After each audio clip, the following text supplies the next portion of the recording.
Halo Sobat Sosial, selamat datang di podcast ini Koper, bersama saya Sari dari Inspirasi Tanpa Batas, tempat kita ngobrolin seputar dunia sosial yang seru dan penuh inspirasi. Di episode kali ini, kita akan membahas tentang ekosistem organisasi sosial dan ekosistem builder. Dua hal ini lagi happening banget dan penting untuk kita pahami, terutama di era yang serba cepat dan dinamis ini. Pertama-tama, apa sih yang dimaksud dengan ekosistem organisasi sosial? Bayangkan sebuah hutan. Di dalamnya ada berbagai macam pohon, binatang, dan organisme lain yang saling berinteraksi dan saling membutuhkan. Ekosistem organisasi sosial itu mirip seperti hutan tersebut. Di dalamnya, terdapat beragam organisasi dengan fokus dan kegiatan yang berbeda-beda, mulai dari LSM, komunitas, yayasan, hingga kelompok relawan. Mereka semua berkontribusi dalam mencapai tujuan bersama, yaitu menciptakan dampak positif bagi masyarakat. Lalu, apa peran ekosistem builder dalam ekosistem ini? Ekosistem builder itu ibarat penghubung atau fasilitator yang membantu organisasi-organisasi sosial tersebut untuk saling terhubung, berkolaborasi, dan bertumbuh bersama. Mereka bisa berupa individu, organisasi, atau komunitas yang memiliki visi untuk memperkuat ekosistem sosial. Tugasnya beragam, mulai dari menghubungkan organisasi yang memiliki kesamaan visi, memfasilitasi pelatihan dan pendampingan, hingga menciptakan ruang kolaborasi dan inovasi. Kenapa sih ekosistem organisasi sosial dan ekosistem builder itu penting saat ini? Ada beberapa alasan nih, Sobat Sosial. Pertama, masalah sosial yang kita hadapi saat ini semakin kompleks dan rumit. Solusinya nggak bisa diselesaikan sendirian oleh satu organisasi aja. Dibutuhkan kolaborasi dan sinergi dari berbagai pihak. Kedua, ekosistem yang kuat akan mendorong inovasi dan kreativitas. Dengan saling berbagi pengetahuan dan pengalaman, organisasi sosial dapat mengembangkan program yang lebih efektif dan berdampak luas. Ketiga, ekosistem builder berperan penting dalam menciptakan lingkungan yang mendukung bagi organisasi sosial untuk berkembang. Mereka membantu organisasi sosial untuk mengakses sumber daya, meningkatkan kapasitas, dan memperluas jaringan. Sobat Sosial, itulah sedikit gambaran tentang ekosistem organisasi sosial dan ekosistem builder. Keduanya merupakan elemen penting dalam mewujudkan perubahan sosial yang positif.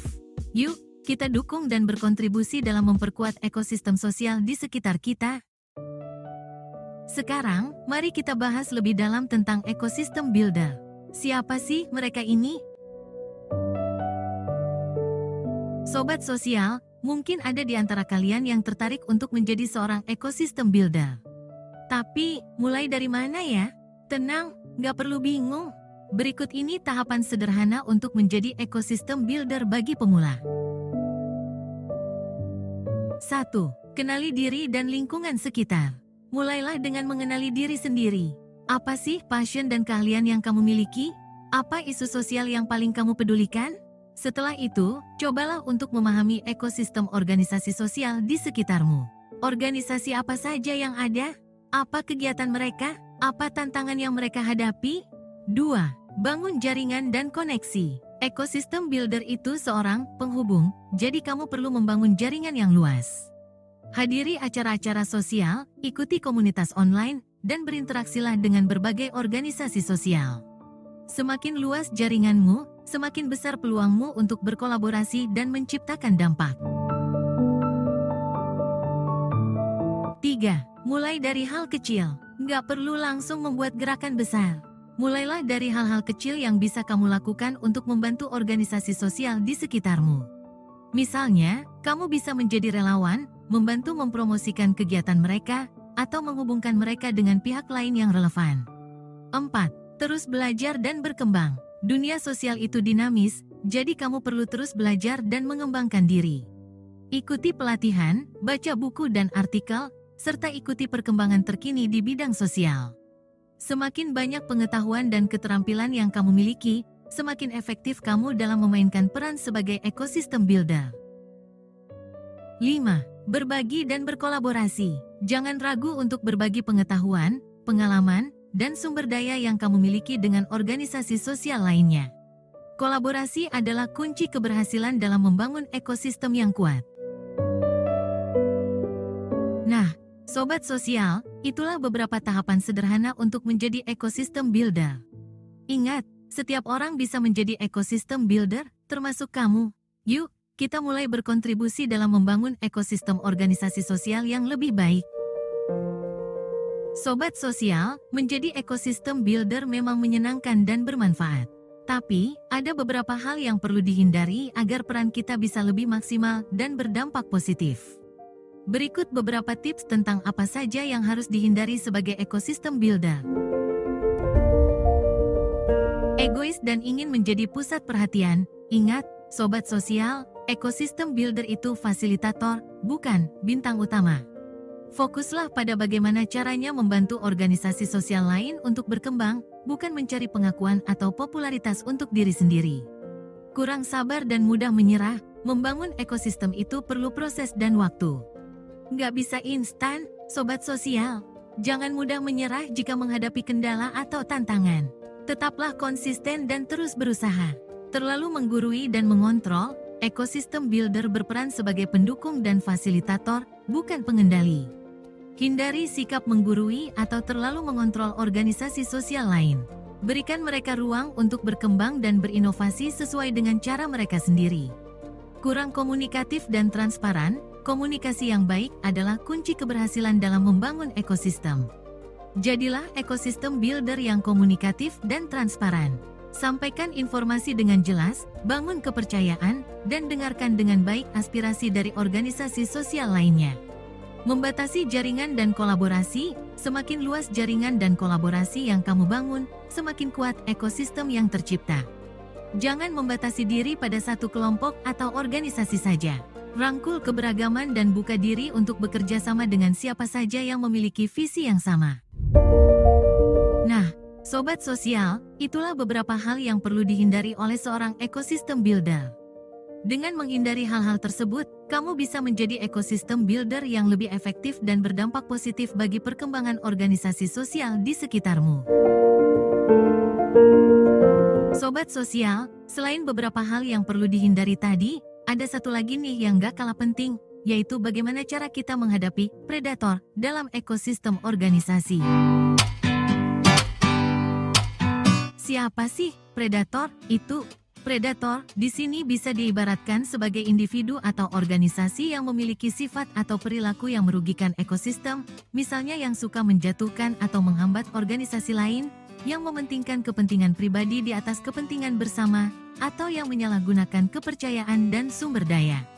Lalu, bagaimana cara kita menghadapi mereka? Ada dua pendekatan nih yang bisa kita lakukan, menghindari atau menjinakkan. Menghindari, kenali ciri-cirinya, pelajari pola perilaku dan sifat-sifat yang menunjukkan adanya potensi predator. Dengan mengenali ciri-cirinya, kita bisa lebih waspada dan menghindari interaksi yang merugikan. Jaga jarak, jika memungkinkan, batasi interaksi dan kolaborasi dengan predator. Fokuskan energi dan sumber daya pada organisasi yang memiliki visi dan nilai yang sejalan. Bentuk aliansi, bersatu dengan organisasi lain yang memiliki kesamaan pandangan untuk saling melindungi dan menguatkan. Dengan bersama-sama, kita bisa lebih kuat dalam menghadapi predator. Menjinakkan, ajak berdialog, cobalah untuk membuka komunikasi dan memahami perspektif predator. Mungkin ada kesalahpahaman atau ketidaktahuan yang menyebabkan mereka bersikap negatif. Tunjukkan dampak positif, berikan contoh nyata tentang manfaat kolaborasi dan ekosistem yang sehat bagi semua pihak. Siapa tahu, mereka bisa terinspirasi dan berubah menjadi lebih baik. Tetapkan batasan yang jelas, sampaikan dengan tegas nilai-nilai dan prinsip yang kamu pegang dalam berkolaborasi. Jangan biarkan predator mengintimidasi atau memanfaatkanmu. Sobat sosial, menghadapi predator memang bukan hal yang mudah. Tapi, dengan strategi yang tepat, kita bisa meminimalisir dampak negatif dan menjaga ekosistem organisasi sosial tetap sehat dan berkembang. Sobat sosial, selain predator, ada juga nih tipe organisasi lain yang perlu kita waspadai dalam ekosistem, yaitu yang pasif dan parasit. Meskipun kedengarannya nggak seseram predator, tapi tipe ini juga bisa menghambat pertumbuhan ekosistem. Organisasi pasif, mereka ini ibarat penumpang gelap dalam ekosistem. Mereka ada tapi nggak aktif berkontribusi. Mereka hanya mengambil manfaat dari ekosistem tanpa memberikan apapun sebagai balasannya. Contohnya, organisasi yang hanya ikut acara kalau ada konsumsi gratis atau yang hanya mau menerima bantuan tanpa mau berusaha mengembangkan diri. Organisasi parasit, nah, kalau yang ini lebih aktif daripada yang pasif. Mereka aktif mengambil manfaat dari organisasi lain, bahkan sampai merugikan. Contohnya, organisasi yang menjiplak program organisasi lain, yang menyebarkan isu negatif tentang organisasi lain untuk menjatuhkan reputasi mereka, atau yang memanfaatkan koneksi dan sumber daya organisasi lain untuk kepentingan pribadi. Gimana dong cara menghadapinya? Sebenarnya mirip sih dengan menghadapi predator, yaitu dengan kombinasi menghindari dan menjinakkan. Menghindari, batasi interaksi, kurangi keterlibatan dalam kegiatan yang diinisiasi oleh organisasi pasif atau parasit. Prioritaskan kolaborasi dengan organisasi yang memiliki semangat kontribusi dan saling mendukung. Tolak dengan halus, jika mereka meminta bantuan atau mengajak kerjasama, sampaikan penolakan dengan halus tapi tegas. Berikan alasan yang jelas dan logis, misalnya karena keterbatasan sumber daya atau perbedaan visi dan misi. Menjinakkan, beri kesempatan berkontribusi, ajak mereka untuk berpartisipasi aktif dalam kegiatan bersama. Berikan mereka tanggung jawab dan peran yang jelas agar mereka merasa dibutuhkan dan termotivasi untuk berkontribusi. Berikan dukungan dan pendampingan, jika mereka menunjukkan kemauan untuk berubah, berikan dukungan dan pendampingan yang diperlukan. Bantu mereka untuk mengembangkan kapasitas dan menemukan potensi diri mereka.